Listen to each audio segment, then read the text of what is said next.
UK തെരഞ്ഞെടുപ്പ് അടുത്ത മാസം നടക്കുകയാണല്ലോ. അപ്പോൾ നമ്മുടെ തെരഞ്ഞെടുപ്പ് കഴിഞ്ഞു. ഇവിടെ വിവാദം EVM പറ്റി വെറുതെ ഇല്ലാത്ത കഥകൾ പറഞ്ഞ് സുപ്രീം കോടതി വരെ തള്ളിയ ആക്ഷേപങ്ങളുമായിട്ട് വിവാദം ഉണ്ടാക്കുകയാണ്. പക്ഷേ UK തെരഞ്ഞെടുപ്പിൽ ഒരു ആർട്ടിഫിഷ്യൽ ഇൻ്റലിജൻസ് സ്ഥാനാർത്ഥി മത്സരിക്കുന്നു. അവിടുത്തെ നിയമത്തിൽ അതിനുള്ള ഭേദഗതി വരുത്തി എന്നാണ് കേൾക്കുന്നത്. അപ്പോൾ ഇനി മനുഷ്യന്മാരൊന്നും പാർലമെൻറ്റിൽ വരാത്ത അവസ്ഥ ഉണ്ടാവുക. ഒരുപക്ഷെ ബ്രിട്ടൻ്റെ പ്രധാനമന്ത്രിയായിട്ടും ഭാവിയിൽ ചിലപ്പോൾ ഒരു ബോട്ട് വരാം അല്ലേ? അതിൻ്റെ വിശദാംശങ്ങൾ കേട്ടായിരുന്നു. കൗതുകമുള്ള വാർത്തയാണ്. അതെ, അത് എന്തുകൊണ്ടാണ് ഇവിടെയൊക്കെ മാധ്യമങ്ങളിൽ വരാത്തതെന്ന് എനിക്ക് അത്ഭുതം തോന്നുന്നു. അറിഞ്ഞു കാണത്തില്ല. വേറെ കാര്യങ്ങളിൽ വ്യാപൃതരായിരിക്കുന്നുണ്ടായിരിക്കും. AI സ്റ്റീവ് എന്നാണ് പേര്. Steve jobs, AI Steve, artificial Steve. അതെ, ആർട്ടിഫിഷ്യൽ ഇന്റലിജൻസ്. ഇത് സ്റ്റീവ് എൻഡക്കോട്ട് എന്ന് പറഞ്ഞ ബിസിനസ്സുകാരൻ ആണ്. അദ്ദേഹത്തിന് വേണ്ടിയിട്ട് ഈ മുഴുവൻ തിരഞ്ഞെടുപ്പ് കാര്യങ്ങളും ചെയ്യാൻ വേണ്ടി ഈ AI സ്റ്റീവിനെയാണ് ഉപയോഗിക്കുന്നത്. സ്ഥാനാർത്ഥിയല്ല അല്ലേ? അതെ, സ്ഥാനാർത്ഥി എന്ന് പറഞ്ഞാൽ ഇങ്ങനെ ചെയ്യാനായിട്ടുള്ള അനുവാദങ്ങളും മുഴുവൻ കൊടുത്തിട്ട്, അതായത് ഇദ്ദേഹത്തിന് വേണ്ടി ഇദ്ദേഹം പ്രചാരണത്തിനും പോവില്ല, വീടുകളിലും പോവില്ല, ഒന്നും പോവില്ല. അപ്പൊ നോമിനേഷൻ കൊടുത്ത് മത്സരിക്കുന്ന ഇദ്ദേഹമാണ്. അദ്ദേഹത്തിന് വേണ്ടി ഇലക്ഷൻ ക്യാമ്പയിനിങ് ആണ് നടക്കുന്നത്. കംപ്ലീറ്റ് കാര്യങ്ങളും ചെയ്യുന്നത്. ഇയാള് തെരഞ്ഞെടുപ്പിന് വേണ്ടിയിട്ട് പ്രത്യക്ഷപ്പെടുന്ന പ്രശ്നമേ ഇല്ല. സ്റ്റീവ് എൻഡക്കോട്ട് മറ്റേ ജയിച്ചു കഴിഞ്ഞാൽ പാർലമെന്റിൽ പോകുന്ന അങ്ങേര് തന്നെയായിരിക്കും. പക്ഷെ മുഴുവൻ പ്രചാരണങ്ങളും എല്ലാം ചെയ്യുന്നത് AI സ്റ്റീവാണ്. അപ്പോൾ തുടക്കത്തിൽ നമ്മൾ പറഞ്ഞതിന് ചെറിയ വ്യത്യാസമുണ്ട്. ആർട്ടിഫിഷ്യൽ ഇന്റലിജൻസ് കൊണ്ടുള്ള പോയി സ്ഥാനാർത്ഥിയായി വോട്ട് ചെയ്യുക അങ്ങനത്തെ ഒരു കാലത്ത് നടക്കുന്ന എനിക്ക് തോന്നുന്നില്ല. കാരണം ഒരു യന്ത്രവൽകൃത പാർലമെന്റ് ഒന്നും, അതാണ് ഞാൻ ചോദിച്ചത്, ഭാവിയിൽ എന്തെങ്കിലും അങ്ങനെയൊക്കെ വരാമോ? മനുഷ്യകുലം നശിക്കുന്ന കാലത്തൊക്കെ ഒറിജിനൽ പ്രധാനമന്ത്രി വീട്ടിരിക്കും. ആർട്ടിഫിഷ്യൽ ഇന്റലിജൻസ് ഉണ്ടാക്കിയ പ്രധാനമന്ത്രിയുടെ രൂപം പാർലമെന്റിൽ പോയിരിക്കും. ഈയിടെ കുറെ ശാസ്ത്രജ്ഞന്മാരൊരു മണ്ടത്തരം പറഞ്ഞായിട്ട് പറയുന്നില്ലേ, അനുഗ്രഹ ജീവികളും നമുക്കിടയിലൊക്കെ ജീവിക്കുന്നുണ്ട് എന്നുണ്ട്. അപ്പോൾ ചില ആളുകൾ ഫേസ്ബുക്കിലൊക്കെ ചില ചാനലിലെ മേധാവിമാരെയൊക്കെ നമ്മുടെ കൂട്ടത്തിലുണ്ട് എന്നിട്ട് കാണിക്കുകയൊക്കെ ചെയ്തിരുന്നു. അങ്ങനെ അന്യഗ്രഹ ജീവികൾ ഭൂമി കീഴടക്കുന്ന കാലത്ത് ഇങ്ങനത്തെ സംഭവങ്ങളൊക്കെ ഉണ്ടാകാം. അപ്പോൾ സസെക്സിലെ ബിസിനസ്മാനാണ് സ്റ്റീവ് എൻഡക്കോട്ട്. ഈ സ്റ്റീവ് എൻഡക്കോട്ട് ബ്രൈറ്റൺ പവിലിയൻ ഏരിയ, അവിടെയാണ് മുഴുവൻ കാര്യങ്ങളും ഈ AI സ്റ്റീവ്. ഇപ്പോൾ സ്ഥാനാർത്ഥിയായിട്ട് ജനങ്ങൾ കാണുന്നത് സ്റ്റീവ് എൻഡക്കോട്ടിനെയല്ല, AI സ്റ്റീവിനെയാണ്. അദ്ദേഹത്തിൻ്റെ AI രൂപത്തിനെ സ്റ്റീവ് എൻഡക്കോട്ടിൻ്റെ കാണുന്നത്. അപ്പോൾ അദ്ദേഹം പറയുന്നുണ്ട്, ഇതെൻ്റെ AI പൈലറ്റാണ്. ഞാനാണ് പാർലമെൻറ്റിൽ പോവുക, പക്ഷെ എൻ്റെ പൈലറ്റ് ഞാനാണെങ്കിലും പൈലറ്റ് നിയന്ത്രകൻ, വിമാന നിയന്ത്രണം മുഴുവൻ ഇയാളുടെ കയ്യിലാണ്. ഇയാൾക്കൊരു ബിസിനസ് സ്ഥാപനമുണ്ട്, ന്യൂറൽ വോയിസ് എന്ന് പറഞ്ഞിട്ട്. അതിൽ 10% ഷെയർ അയക്കുള്ളൂ എന്നയാൾ പറയുന്നുണ്ട്.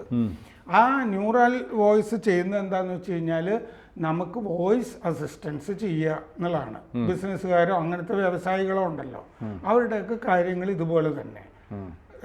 അവരുടെ ഫോൺ ചെയ്താൽ ഉത്തരം പറയുന്ന എല്ലാ കാര്യങ്ങളും വോയിസ് അസിസ്റ്റൻസ് ബോട്ടുകൾ ഉണ്ടാക്കി പ്രൊവൈഡ് ചെയ്ത് കൊടുക്കുക എന്നുള്ളതാണ് ഇയാളുടെ കമ്പനി ചെയ്തുകൊണ്ടിരിക്കുന്നത് ഇപ്പോൾ.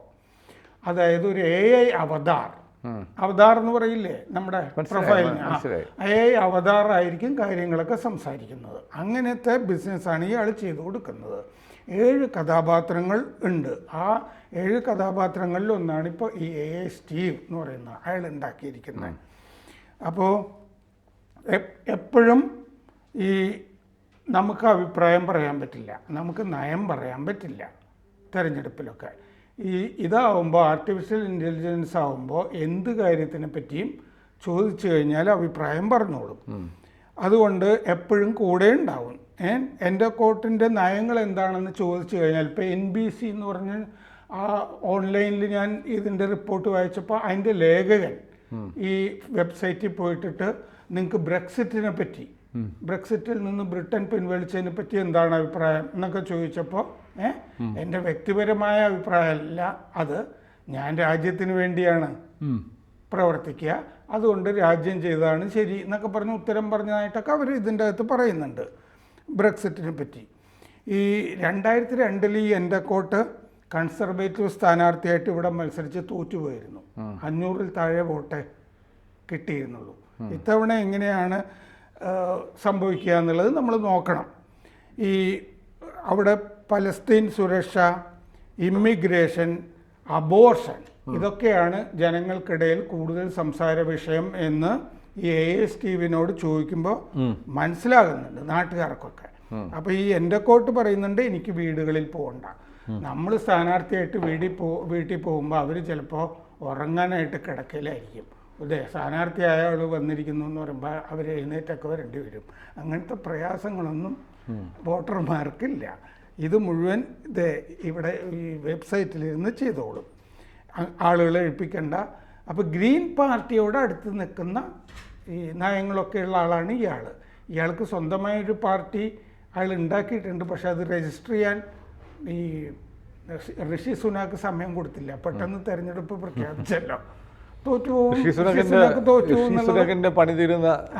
തെരഞ്ഞെടുപ്പാണെന്നുള്ളത് ഉറപ്പാണ്. അപ്പോൾ മിക്കവാറും നമ്മുടെ നാട്ടിൽ ഈ പറഞ്ഞ ശ്രീ സുനക് വന്നപ്പോൾ അയാൾ ഭാരതീയ പാരമ്പര്യങ്ങളൊക്കെ ഉയർത്തിപ്പിടിക്കുന്നു, ഗോപൂജ നടത്തുന്നു, ഗണപതി കിടക്കുന്നു. അതൊക്കെ കഴിഞ്ഞപ്പോൾ ഇവിടെ കുറേ ആളുകൾ ഇങ്ങനെ സഹിക്കാൻ വയ്യാതെ വീർപ്പ് മുട്ടിയിരിക്കുന്ന കുറേ ആളുകളുണ്ട്. അവരൊക്കെ ബ്രിട്ടനിലെ ചാണകം തീർന്നു എന്നും പറഞ്ഞത് ക്യാമ്പയിൻ ആരംഭിക്കുമല്ലോ.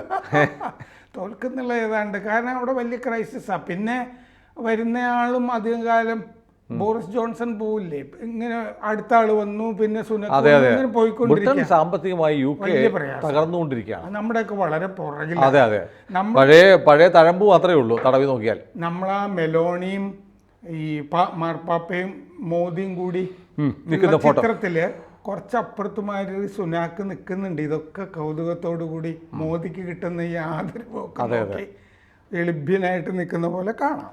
ലഭ്യനായിട്ടല്ല, അന്തം വിട്ട് ബിസിനസ്സിന് വേണ്ടിയല്ല ഇത് ചെയ്യുന്നത്. കാർബൺ ഇറോഷൻ കട്ട് ചെയ്യണമെന്ന് വലിയ ആഗ്രഹമുണ്ട്. അപ്പോൾ അങ്ങനെ ഒരു ആദ്യത്തെ AI ലെജിസ്ലേച്ചർ നിയമം അല്ല, നമ്മുടെ സാങ്കേതിക വിദ്യ തിരഞ്ഞെടുപ്പിലേക്ക് വരുന്നു എന്നുള്ളത് പുതിയ കാര്യമല്ല സാർ. നമ്മുടെ ഇപ്പോൾ ഇന്ത്യയിൽ തന്നെ ഇപ്പോൾ ലോകത്തെല്ലായിടത്തും പറയുന്നുണ്ട്, തിരഞ്ഞെടുപ്പുകളെ സ്വാധീനിക്കാൻ പോകുന്നത് പുതിയ ടെക്നോളജിയാണ്. Especially YouTube. നമ്മൾ കണ്ടതാണ് ധ്രുവ് റാത്തി എന്ന് പറയുന്ന ആളുടെ ഒരു യൂട്യൂബ് ചാനൽ പച്ചക്കള്ളമൊക്കെ പറഞ്ഞിട്ട് കുറേ നറേറ്റീവ്സ്, സത്യം പറയും, കുറച്ച് സത്യം, ഒരു 10% സത്യം 90% കള്ളമായിട്ട് അതിനെ ഒരു സത്യത്തിൻ്റെ ഒരു വരി വെച്ചിട്ട് ഒരു സ്റ്റോറി 500 വരിയുള്ള സ്റ്റോറി. ഇന്ത്യയിൽ നിന്ന് ബീഫ് ഇത്ര കയറ്റുമതി അയക്കുന്നു എന്ന് പറയുന്ന ആ ഫിഗർ ശരിയായിരിക്കും, പിന്നെ അത് മുഴുവൻ. അപ്പോൾ ഞാൻ പറഞ്ഞു വന്നത് അത് കുറേ. അപ്പോൾ യൂട്യൂബ് എന്ന് പറഞ്ഞ ഇതും ഇപ്പോൾ യൂട്യൂബിലൊരു പുതിയ പ്രവണത വന്നിട്ടുണ്ട്. അതായത് ഈ ചില വാക്കുകൾ, ഹമാസിന് എതിരെ പറയുന്ന വീഡിയോകൾ കയറുന്നില്ല എന്ന് ചിലർ പറയുന്നു. അപ്പോൾ നമ്മളീ പറയുന്നതും യൂട്യൂബ് കാണുന്നുണ്ട്, യൂട്യൂബിന് വേണ്ടി അവർ മാനുവലി കാണുന്നുണ്ട്. പിന്നെയുള്ളത്, പിന്നെ ഈ പറഞ്ഞതുപോലെ ഈ വോട്ടിംഗ് മെഷീന് അനുകൂലമായി പറയുന്ന വീഡിയോകൾ അപ്പാവുന്നില്ല.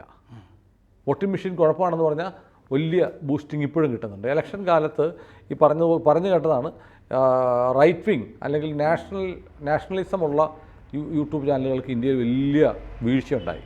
അതിൻ്റെ അൽഗോരിതം മാറ്റി ഇത് യൂട്യൂബ് തന്നെ കണ്ടെത്തി 17 ചെയ്തിട്ടുണ്ടല്ലോ. ഫേസ്ബുക്കിൽ ഇപ്പോഴും ചെയ്തിട്ടുണ്ട്. നാഷണൽ ചാനലുകൾ, നാഷണലിസം പറയുന്ന ചാനലുകൾക്ക് വ്യൂവർഷിപ്പ് ഇല്ല ഫേസ്ബുക്കിൽ. നമുക്കൊക്കെ കിട്ടുന്ന ഫസ്റ്റ് 2000. അതിൽ പൊതുവെ സംഭവിക്കുന്നത് പ്രോ അമേരിക്കൻ നിലപാടുകൾക്കും ആണ് കിട്ടുന്നത്. കാരണം അമേരിക്കൻ സാധനമാണല്ലോ ഈ ഫേസ്ബുക്ക്. അതെ അതെ. അപ്പോൾ ഈ പറഞ്ഞ പോലെ യൂട്യൂബ് തന്നെ ഇത് കണ്ടെത്തിയിട്ട് ഈ അൽഗോരിതം മാറ്റിയ 17 പേരെ നടപടി എടുത്തിരുന്നു. അതിൽ 3 മലയാളികളും ഉണ്ടായിരുന്നു. അപ്പോൾ മലയാളത്തിൽ നമ്മൾ പറയുന്ന കാര്യങ്ങളൊക്കെ കേട്ടിട്ട് ഇത് ഏത് ഡൗൺ ചെയ്യണം, ഏത് അപ്പ് ചെയ്യണമെന്ന് തീരുമാനിക്കുന്ന ഈ മലയാളി സാന്നിധ്യമാണ് ഫേസ്ബുക്കിലുമുണ്ട്. അവരൊക്കെ ഈ പറഞ്ഞതുപോലെ ലെഫ്റ്റ് ലിബറലുകളും സുഡാപ്പികളുമാണെന്ന് വളരെ പകൽ പോലെ വ്യക്തം. അതിപ്പോൾ സംഭവിച്ചുകൊണ്ടിരിക്കുക.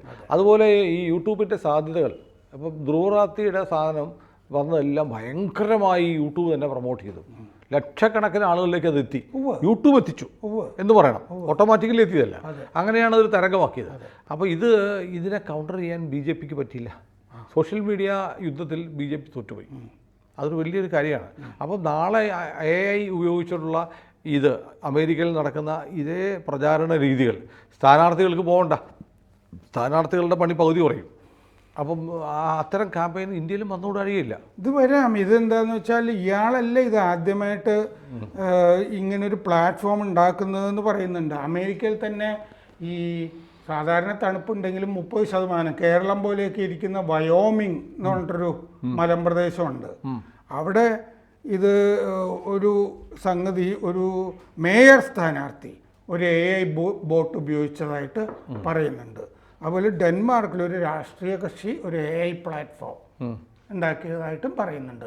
അത് കഴിഞ്ഞ് മൂന്നാമത്തത് ആണ് ഇപ്പോൾ ഒരു സ്റ്റീവ് AI സ്റ്റീവായിട്ട് ഇത് വളരെ സക്സസ്ഫുൾ ആയിട്ടാണ് ഇപ്പം നമുക്ക് തന്നെ കാണാം ഇത് ഈ സ്റ്റീവിൻ്റെ. ഏതായാലും ഇതൊരു വിപ്ലവകരമായ മാറ്റമാണ്.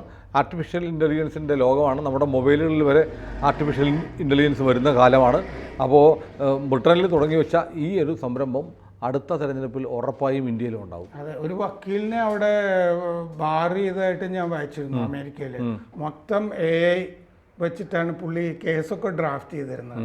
അതിൻ്റെ അകത്ത് ഇത് ഫിക്ഷ്യസ് ആയിട്ടുള്ള ഭാവനാത്മകമായ ധാരാളം കാര്യങ്ങളും സുപ്രീം കോടതി ഇന്ന സമയത്ത് വിധിച്ചതെന്നൊക്കെ പറഞ്ഞിട്ട് കയറി വന്നിരുന്നു. അങ്ങനെയാണ് പിടിക്കപ്പെട്ടത്.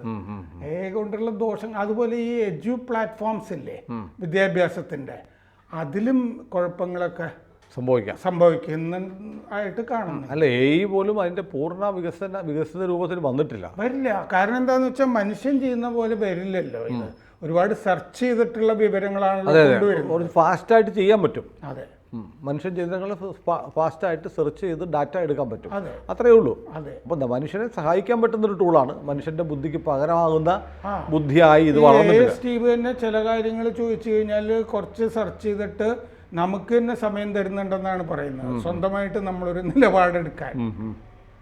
ഏതായാലും നോക്കാം, ഒരു പുതിയ മാറ്റമാണ്.